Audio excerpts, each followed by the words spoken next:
Welcome back, everybody. It's my privilege to bring in the National Security Advisor and Secretary of State, Marc Rubio. Mr. Secretary, welcome. Good morning. How are you? I'm doing great. So far, you have a lot on your plate. I can't imagine what it's like, your things to do list. I know the President of the United States talked about one of his top priorities now. Within 10 days, he's going to make a decision on what's going to happen with Russia because he does not believe that they want a ceasefire. Here's what he said. I'm not so interested in talking anymore. He talks, we have such nice conversations, such respectful and nice conversations, and then people die the following night with a missile going into a town and hitting, recently, I guess, the nursing home, but they hit other things. Whatever they hit, people die. So he's obviously changed dramatically since he first took office. What do you think is going to happen after 10 days, Mr. Secretary? Well, first of all, let me say the president has waited over 6 months now and given the best efforts possible. We continue to engage with the Russian side as early this week on Monday or Tuesday. We had a full conversation with them as well, not with Putin, but with some of Putin's top people in hopes of arriving at some understanding on a path forward that would lead to peace. And we've not seen any progress on that. And I think what bothers the president the most is he has these great phone calls where everyone sort of claims, we'd like to see this end if we can find a way forward. And then he turns on the news and another city's been bombed, including those far from the front lines. So at some point, he's got to make a decision here about, how much to continue to engage in an effort to do ceasefires if one of the two sides is not interested in one. So the president has a lot of options. He has options, as everyone knows, to sanction secondary sales of oil, secondary sanctions on oil sales of Russian oil, which is a huge part of their revenue. There's sectoral banking sanctions that would also be very powerful. Again, I think our hope is to avoid that and to sort of figure out a way that we can get the fighting to stop. We think that's the best path forward. We're open to some different paths, but the best path forward is to have the shooting stop and the talking start. But so far, there's not been what we feel, at least, sincere interest on the Russian side in achieving that objective. So we'll continue to be available and willing to participate in something like that if it becomes available. But obviously, the president's not going to wait forever. So Medvedev, the former president, threatened our country and said basically your ultimatums, that's going to lead to confrontation, if I could just paraphrase. And he says, with your country. And Donald Trump last night said, went back at Medvedev and said, tell Medvedev, the failed former president of Russia who thinks he's still president, to watch his words. He's entering very dangerous territory. Do you take him seriously, Medvedev? Well, you can't ignore anything someone's saying, and you always wonder, is that approved as but he basically is not a relevant player in Russian politics. He's not a decision maker. He's not in any of the meetings or conversations we've ever had. If you recall, he was the president there for about 4 years during the time when Putin didn't run again, and then he came back, so he was a placeholder. So I wouldn't call him a relevant, decision maker.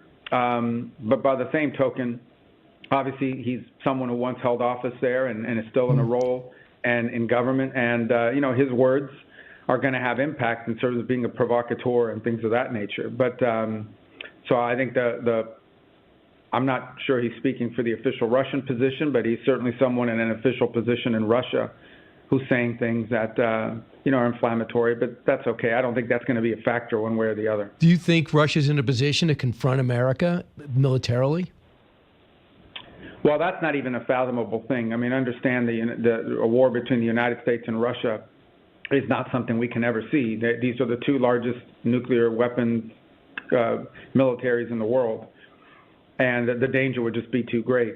I don't think there's any doubt that from a conventional military capability, the Russians could not take on the United States, or frankly, many of the countries in Europe, for that matter. I think they would struggle. They've struggled with Ukraine, who now is the largest army in Europe, but at the time of being invaded was not. I think they would struggle on conventional front greatly. So that's not I think what you worry more about is not an all-out war with Russia. I think what you worry more about is a skirmish or a miscalculation that leads to the start of conflict, because that escalates. Since the Russians are not very good at conventional weaponry, they would almost invariably have to rely on some other means, like a tactical nuclear weapon on the battlefield, to sort of escalate in an effort to de-escalate a fight. So you would worry about that, but we shouldn't even think about it, because that's not something that is plausible or frankly feasible for either side. So as you know, the trade deals are coming down. That's not really your purview. You have enough on your plate. But one thing the president said last night on Truth Social, he goes, Russia continues to be the top oil supplier to India and during their first 6 months. They're making up 35% of the overall supplies. He, quote, India will therefore be paying a tariff of 25% plus a penalty for the above starting on August 1st. He's upset, maybe you're upset, that India continues to get, instead of a small portion, a great portion of their discounted oil from Russia, which is fueling their war machine. How disappointed are you in a so-called ally? Look, global trade, India is an ally. It's a strategic partner. Like anything in foreign policy, you're not going to align 100% of the time on everything. India has huge energy needs, and that includes the ability to buy oil and coal and gas and things that it needs to power its economy, like every country does. And it buys it from Russia, because Russian oil is sanctioned and cheap, and meaning they have to, in many cases, are selling it under the global price because of their sanctions. Yep.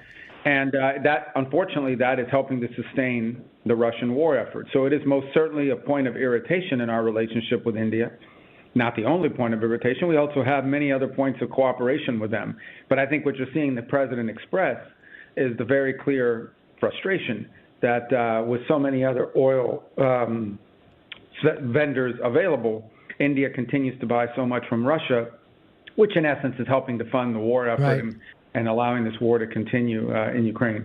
So, Mr. Secretary, I have to tell you that they're doing an investigation. You're John Radcliffe, the CIA, the FBI director and assistant director, deputy director, doing a heavy investigation of what's going on in 2016 when you were in the Senate about leading up to Russian meddling in the election. And Matt Taibbi and others have led the investigation along the way, and they're finding out new revelations.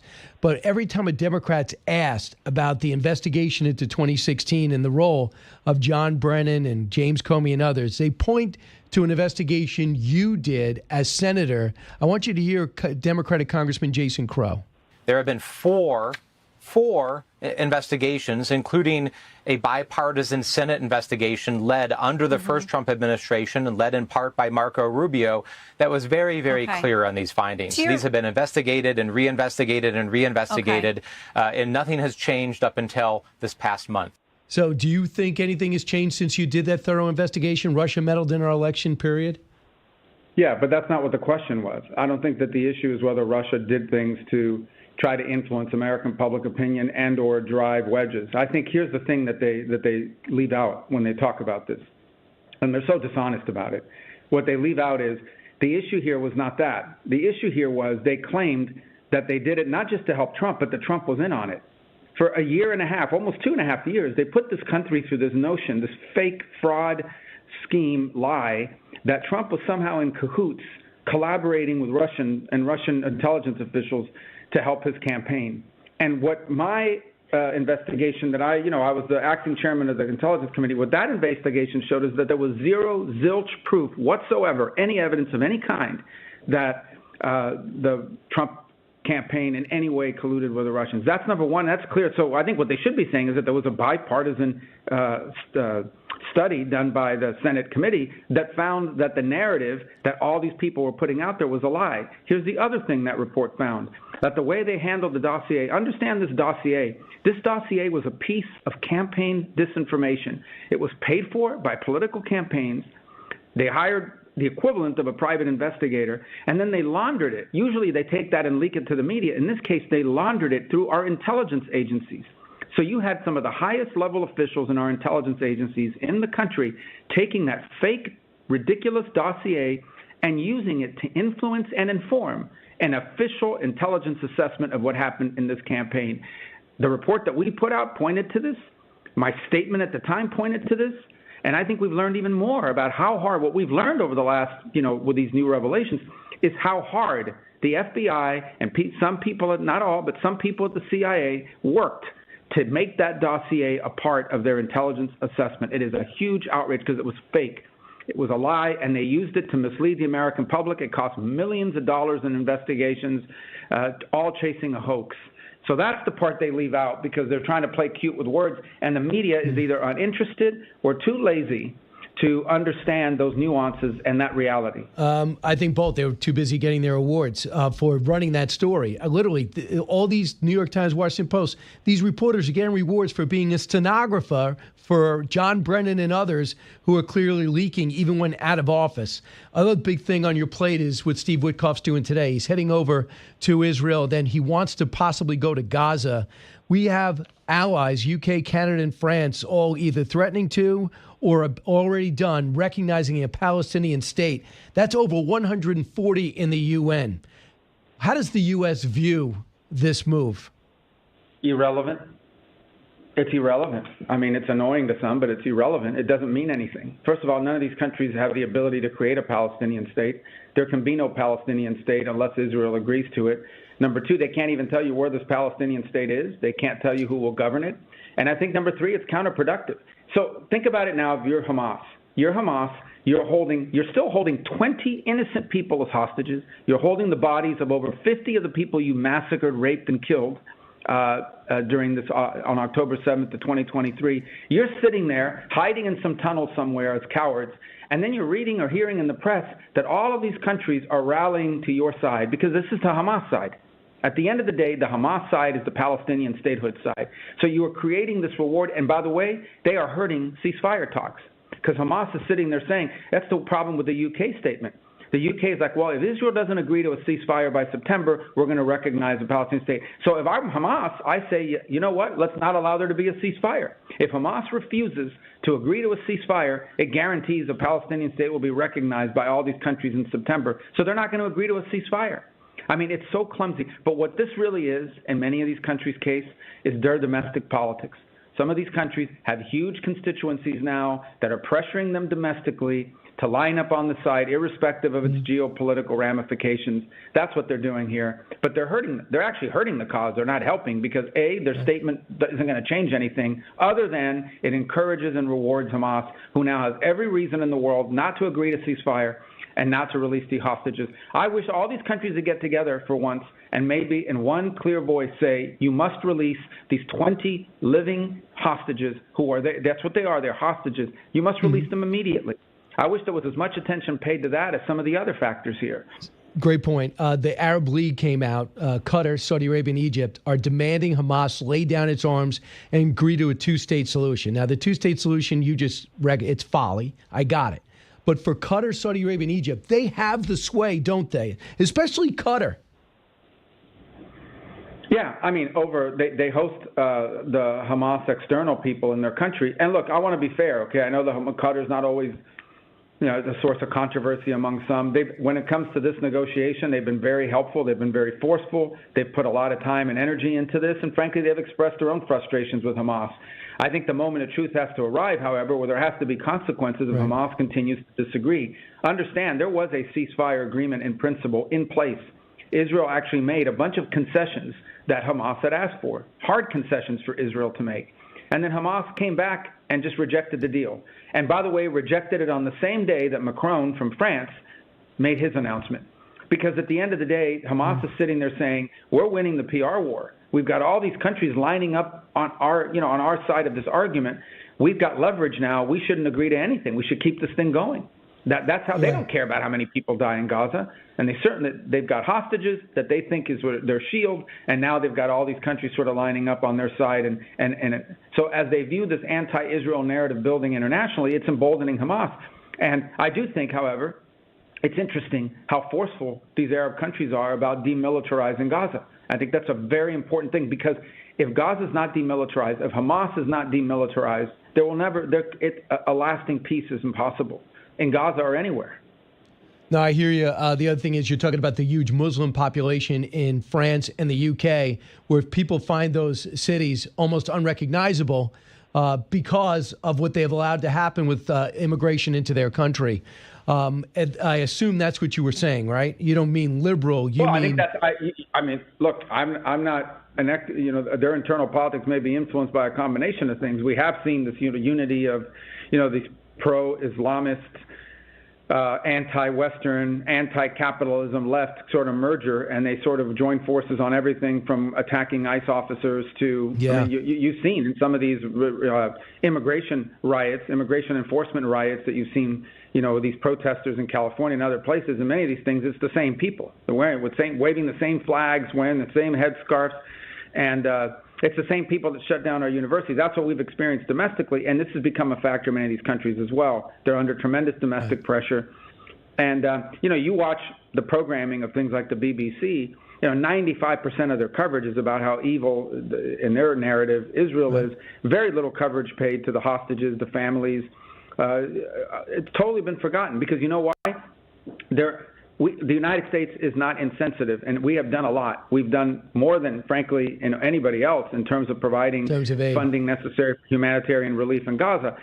And the cameras capture the images of the human suffering there. You know what the cameras don't capture? The suffering of 20 people living in tunnels right now, taken hostage by Hamas for almost, you know, for a long time. No one's covering that. Where's the, you know, and no one's talking about that. Mr. Secretary, people have talked about change in tone with China. The Taiwan president came here. We said, don't walk across the country. It's going to aggravate China. We seem to be going more towards Pakistan than India as of late. Do you think we're more in deal mode with China? How would you describe our approach as we push forward on trade with China and also ask them to help us with Ukraine? Well, we have plenty of issues that we disagree with China on, and they happen every day. I mean, in terms of, you know, those things continue. We remain as committed as ever to freedom of navigation in the region. We remain as committed as ever to our partners in the Philippines and in places like Taiwan and other things of this nature. We are also entering a period of some sort of strategic stability.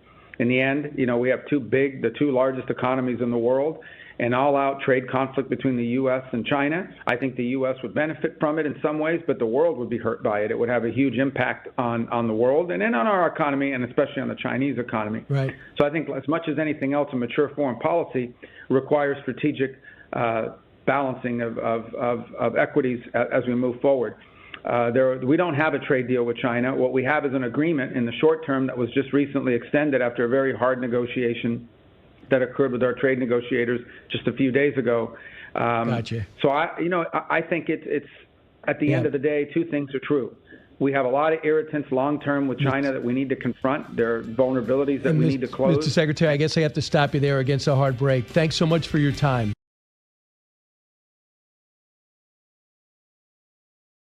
President Trump has raised the natural leverage of the U.S. market to really obtain some significant concessions from the Koreans. I mean, this is exactly the sweet spot that President Trump is hitting with trade partner after trade partner. Here we go. That is Jamieson Greer, another stunner. Trump announced a trade deal, this time with South Korea, as India talks heats up and the president offers some veiled threats. Inflation remains low and growth is up. Sadly, interest rates don't move. Although two officers at the Fed go against the chairman, very rarely, hasn't happened since 1993. It looks like the president's detractors are tired of his winning. Marc Thiessen joins us now. Marc, South Korea win is a big one, and it seems to be tilting in our direction substantially like Japan and the European Union. What a change of events from April when people were saying this is going to be this was a Titanic era with the tariffs. Well, look, on the economic front, you got the big, beautiful bill followed by EU trade deal, Japan trade deal, South Korea trade deal, Vietnam trade deal, Indonesia trade deal. And, you know, success begets success. So it's going to keep going. And what's interesting is that Trump is, you know, with the EU, for example, in 2018, Trump offered them a 0-for-0 tariff deal, 0 tariffs, either way. And now he's got a deal where they pay us 15% tariffs and we pay them nothing. So it's better than 0-for-0. So, you know, they should have taken the deal 7 years ago when they had a chance. So the president's threatened, too, on Truth Social, India. And he said essentially, you know, I don't know what the holdup is to do a deal. And he called them out for buying Russian oil. And he went very specific against them. He said they have always bought a vast majority of their military equipment from Russia and are Russia's largest buyer of energy, along with China, at a time when everyone wants Russia to stop the killing in Ukraine. All things not good. Quote, India and U.S. have engaged in negotiations for a fair and balanced deal. We remain committed to that objective.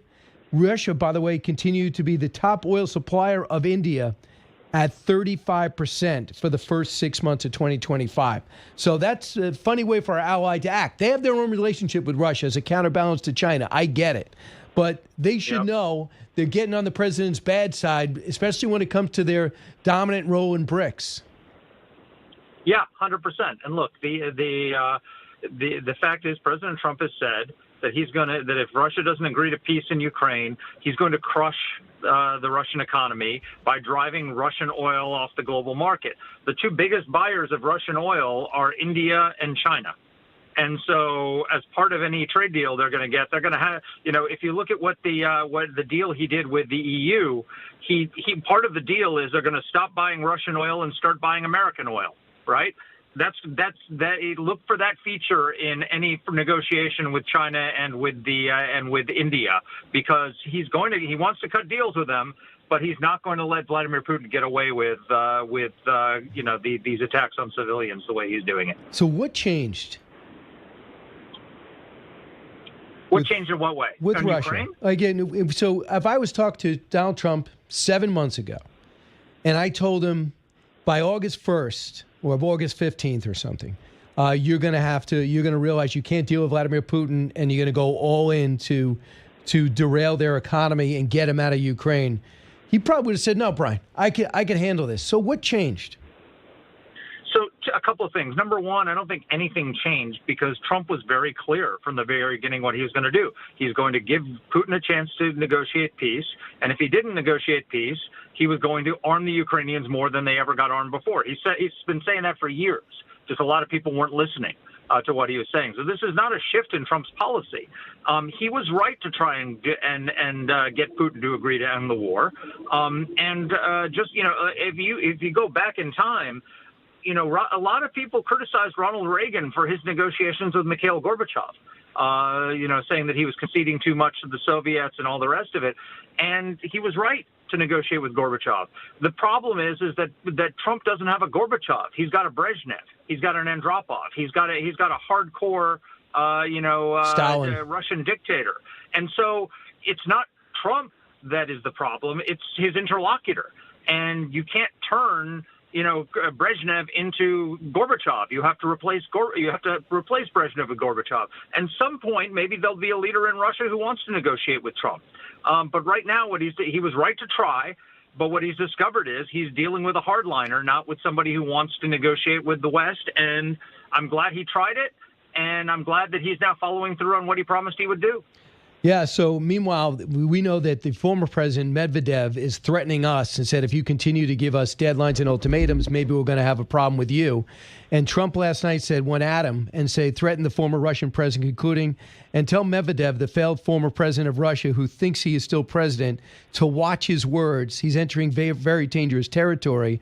I asked the Secretary of State moments ago how he feels about Medvedev's threat in the brushback pitch.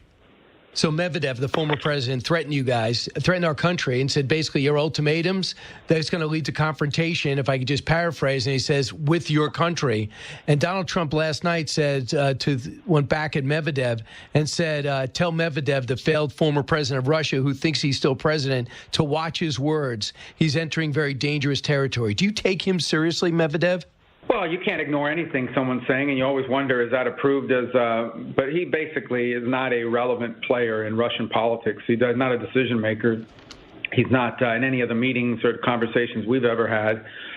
If you recall, he was the president there for about 4 years during the time when Putin didn't run again, and then obviously he came back, so he was a placeholder. So I wouldn't call him a relevant, decision maker. But by the same token, obviously, he's someone who once held office there and is still in a role and in government. And, his words are going to have impact in terms of being a provocateur and things of that nature. But so I think I'm not sure he's speaking for the official Russian position, but he's certainly someone in an official position in Russia who's saying things that, are inflammatory. But that's okay. I don't think that's going to be a factor one way or the other. You agree? Yeah, Medvedev is a clown. He was His entire the only reason he was president is because the Constitution barred Putin from seeking a third term, and so he got him to be president while he was prime minister for another term, and then he could run again. So he's literally just Putin's lapdog. And look, Medvedev said that don't go down the path of Sleepy Joe. It's like what Medvedev and the Russian leadership don't seem to understand is they're not dealing with Sleepy Joe anymore. They're dealing with a president who's willing to bring down the hammer on them. And the reality is that the Russian economy is in crisis right now. They're spending $4 out of $10 on the war every time. Inflation is at double digits. They've got a labor shortage because so many people are getting killed or shipped off to Ukraine. The economy is so bad that there are armed robberies where people are stealing butter from grocery stores to resell on the black market.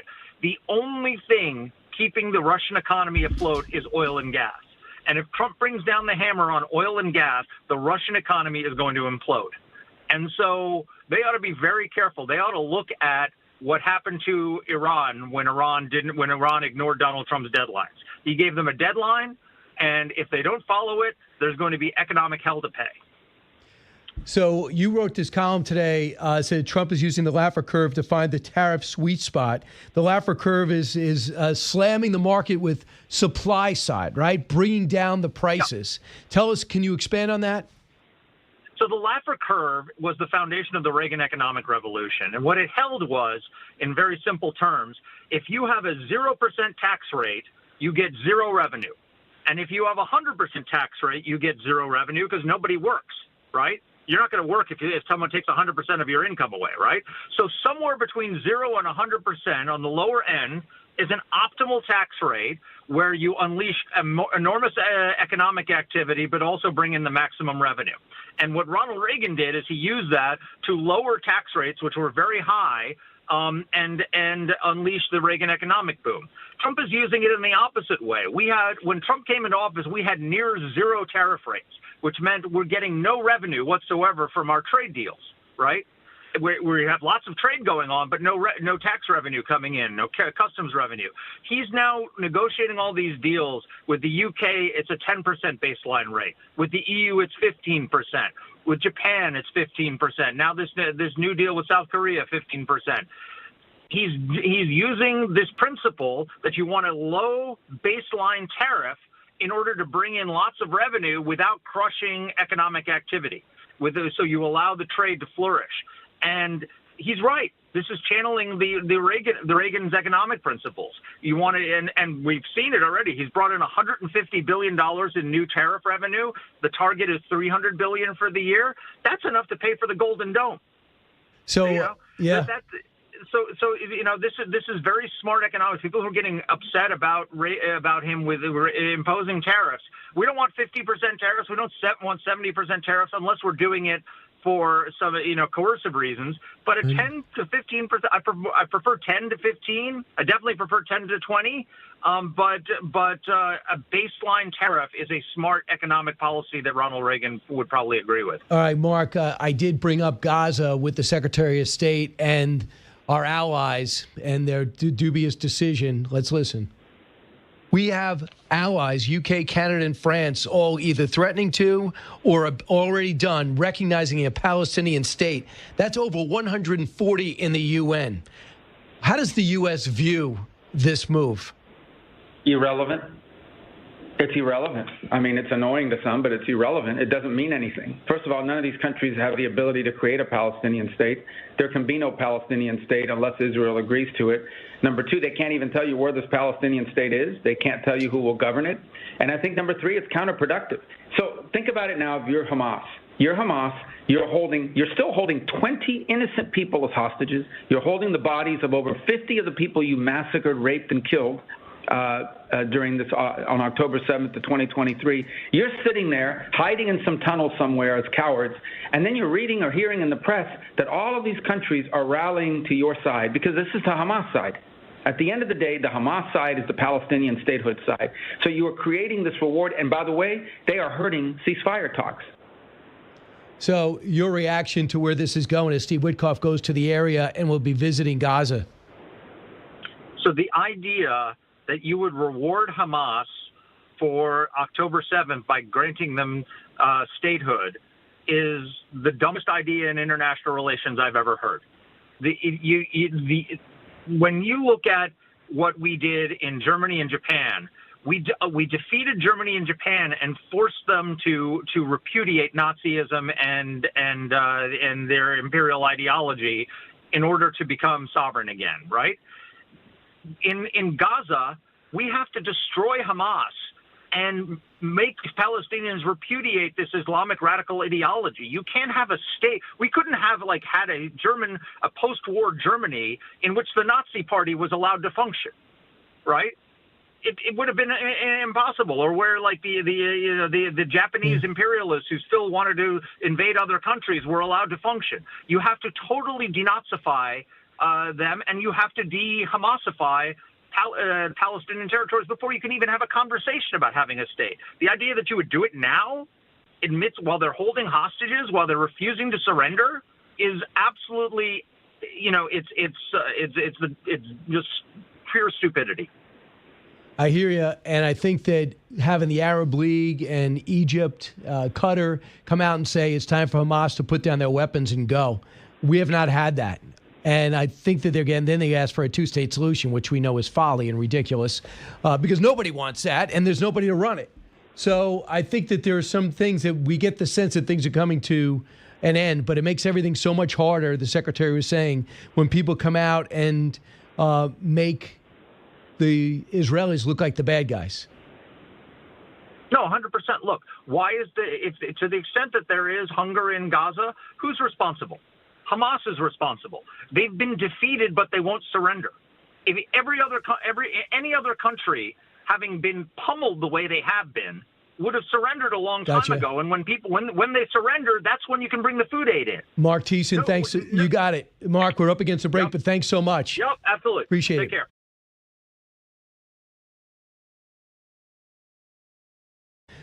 So there's other things going on. For example, last week was dominated.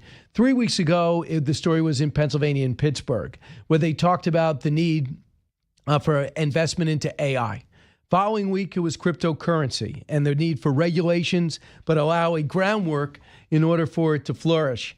And now we have a president that's looking to beat China and made it clear when it comes to AI, we have to beat China to the punch. Did some controversial things, too, in terms of telling NVIDIA you can sell your top chip or one of your top chips to China, which previously have been banned. They convinced the president to do that because, number one, it would help them get a trade deal. Number two, they think that they would end up engineering their own, and then we'd have absolutely no control over them. What about the sanity of that move?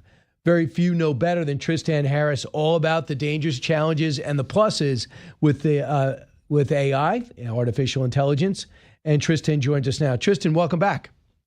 Always good to be with you, Brian. So first off, do you agree with the president's objective? We have to beat China. Yeah, there's really two things here, two objectives that I think President Trump is trying to manage, and he has the opportunity to be the most, incredible leader for technology in U.S. history because AI is the most transformative technology. It's just important for people and your listeners to understand, intelligence is what got us all of science, all of technology, and all of our military advantages. So if you beef up intelligence, it's sort of pumping power into your scientific, technological, and military advantage. It's like the one ring to rule them all from Lord of the Rings. And the problem, though, as we've discussed, Brian, is that the power that is being built in AI is also power we don't know how to control. As we talked about, I think recently, there's just demonstrations the last few months that these latest AI systems, when you tell them, hey, we want to shut you down, it will actually avoid shutdown commands, something like 90% of the time. You're kidding. You tell them, hey, no, this is stuff that we thought literally only existed in science fiction movies. So now let me zoom out for a second because you're bringing up chips and it's such an important point. There's really two risks that we have to manage with AI. There's the risks of building AI and losing control because it's avoiding shutdown and hacking cyber systems or creating crazy things in biology. There's the risk of AI itself, and then there's the risk of not building AI, like having China build more advanced AI than we have, right? So we need a response that weaves these two things together. Now, typically I'm on your show and, we talk about the risks of AI itself, the risks of, cyber hacking various things, or just last week or 2 weeks ago, it won gold in the International Math Olympiad. So in other words, it's like beating us at math, it's beating us at, science, it's beating us at cyber hacking. It's now, I think, the top 200 programmer in the world. AI is just moving so quickly. Now, it's all this power, but now with this question about the chips, last week, NVIDIA was basically allowed to sell our chips into China. Now, I think that this is a big mistake because we're basically playing into the propaganda of the Chinese Communist Party. The Chinese Communist Party is saying, hey, these chip controls, they're not really making a difference. Huawei, our company, is right behind you, and you should sell us the chips.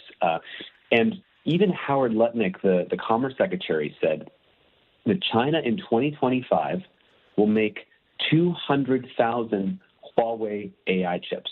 Let me compare that number. So 200,000 Huawei AI chips compared to this year, NVIDIA will make something like 10 million AI chips. And 200,000 chips from Huawei is only enough to fill Elon's single data center in Memphis, Tennessee. It's not that many chips. Whereas we're producing, again, more than 10x, potentially 20x of that. And so I'm worried that we're making a big mistake here, that it's like selling the world uranium because we want to boost our GDP and boost our stock market. Obviously, that will boost our GDP and it'll boost our stock market, but we have to actually put our national security interests first. Mm-hmm. So I agree with you, but they say the 20 chips, is it N20? Is it called N? Is it N20? Or I think you're talking about the H20, excuse me. The H20, my bad. Called the H20, yeah. But the best ones are the H100s. We held them back. NVIDIA went and lobbied Trump, and they said, look, if we sell it to them, we're in the game together. But if we don't, they're going to try to engineer their own. Maybe they'll figure it out. Likely they will. They'll steal it somehow, and then we'll have zero control. So you might as well get something for this. And the president ended up being won over by that argument and maybe some more. Right. And the question is, how close is Huawei to catching up? Because if they're really close, then I understand this argument, right? Because we got to basically get American chips out there and create a dominant American tech stack. That's the argument for it. But the question is really, the crux of the argument is whether Huawei is right behind us or whether they're many years behind us. And in the sort of data that I have seen, it is estimated that they are years behind us in this technology. And it's important that even though you said the H20, this chip, right, it's going to account for something like 70% of all AI computing needs. I won't go into the details for your listeners, but basically there's sort of two sides of AI. One is like the chips you need to train it, and the other is like the chips you need to run it. The H20 are the chips you need to run it. And by 2026, the chips you need to run it are going to account for 70% of all the computing needs. So it's a big deal. It's where the world is going. And Huawei's chips are not only inferior, they're also unreliable. They frequently overheat. There's a bunch of problems with them. And so I worry that we're falling into Huawei's propaganda and allowing a private company of NVIDIA to prioritize profits over our national security interests. Like I said before, we don't sell nuclear technology to China. Why would we sell this chips? Because let's establish one more fact, Brian. China is actually currently faster at building out energy than the U.S. We all know this. And we know that energy is a big component to whether the U.S. wins the race to AI. So we don't have an advantage over energy, but we do have an advantage in talent, and we have an advantage in chips. So we don't want to give up this advantage. And I think there's a lot of Republicans who are pushing back right now saying, hey, this isn't over. We shouldn't make this mistake. And there's still an opportunity to turn it around. Yeah, I know what you mean. I can see this argument. I think the stronger argument is not to sell it, but I see the argument on the other side too. I just think it's fascinating to see what's going on where the president went to deal mode instead of confrontation mode. We know he can do both. And he's done both with them. So we'll see where that goes. Tristan, the other thing you talked about is Zuckerberg. Mark Zuckerberg's coming out with super intelligence. They'll create a new era of empowerment.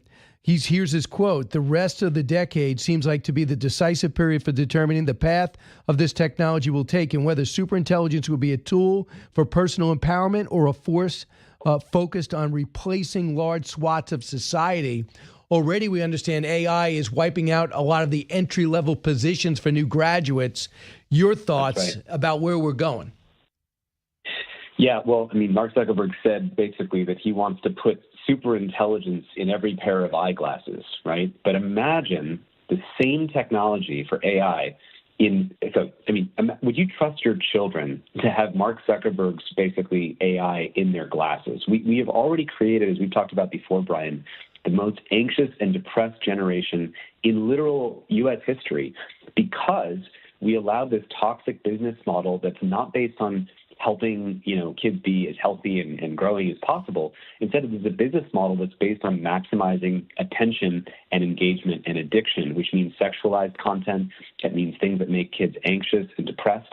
And would you want to put that AI directly into the glasses of your children? Now, it's important. AI can decode invisible signals. So you're going to have an AI superintelligence listening to every conversation, monitoring every twitch of your face, scanning the faces of every person. This risks creating a massive surveillance state.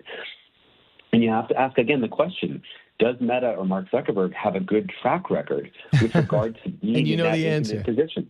I don't think the answer is very good.